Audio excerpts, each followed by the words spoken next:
Reading aloud to you, Curious George feeds the animals. This is George. George was a good little monkey and always very curious.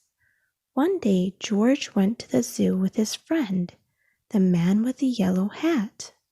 A new rainforest exhibit was opening, and they wanted to be the first ones inside. But when they got to the new exhibit, the doors were closed.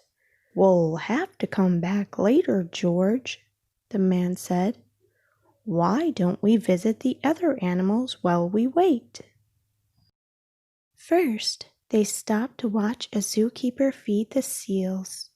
When he tossed the little fish in the air, the seals jumped up to catch them. Then they barked for more. It looked like fun to feed the animals. "Would you like something to eat too, George?" asked the man with the yellow hat, and he brought a snack for them to share. When they stopped to see the crocodile, George remembered how the zookeeper had fed fish to the seals. He was curious, would the crocodile like something to eat? George tossed him a treat, and the crocodile snapped it out of the air. Next, they visited the koalas. George thought the koalas were cute. Here was a friendly one. She was curious too. She wanted to see what George was eating, so he held out his hand to share. George shared his treats with an elephant and a baby kangaroo. George was making lots of new friends at the zoo. The lion was already eating, but the hippopotamus tried a snack. Next, he gave a treat to an ostrich. Then George saw the giraffes. What fun to feed a giraffe! Giraffes usually have their heads up high in the trees, but George could see these giraffes would be easy to feed. But as soon as he held out his hand, a zookeeper came running. The zookeeper looked angry. Was he angry with George? George didn't know, and he didn't want to stay to find out. He slipped away. And the giraffes were happy to help. But where did George go? He was trying his best to hide, but little monkeys can't stay still for long. When George wiggled, the zookeeper was waiting. "I see you," he said. Just then another zookeeper hurried by. "Come quick," she called. "Someone saw the parrot." The first zookeeper led George to a bench. "The parrot from our new exhibit escaped, and I must help find it," he explained.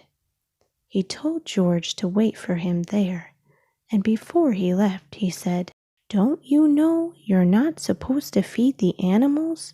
The wrong food might make them sick." George felt awful. He didn't know he wasn't supposed to feed the animals. He didn't want to make them sick. George was looking at the treat in his hand when all of a sudden, a big bird swooped down and snatched it right up. Now George knew he wasn't supposed to feed the animals, but this one had helped itself. A zookeeper passing by was happy to see George. "You found the parrot," she said. "We've been looking for this bird all day." When she saw George's snack, she said, "This isn't the best thing to feed a parrot, but a little won't hurt. Would you like to help me put him back where he belongs?" George was glad to help after all the trouble he had caused, and together they went back to the exhibit. "There's our problem," the zookeeper said, pointing to a hole in the netting. As the zookeepers discussed how to fix it, George had an idea. He climbed up like only a monkey can, and when he reached the hole, he tied the netting back together. Meanwhile, the first zookeeper returned. "Catch that naughty monkey," he yelled. He was feeding the animals. "But that little monkey found the parrot," another zookeeper told him. "And look, he fixed the netting. Now we can open the exhibit." When George came down, all the zookeepers cheered. Finally, the celebration began, and the doors were opened. The man with the yellow hat was there, and he and George got to be the first ones inside. As George walked in, the zookeepers thanked him for all of his help. "Please visit any time," they said. George couldn't wait to come back and see his friends, but next time he'd remember, unless you're a zookeeper. Don't feed the animals. It's been fun reading you this Curious George book. I hope you enjoyed it. Please don't forget to subscribe if you haven't already for more stories like this one. Thank you, and goodbye for now.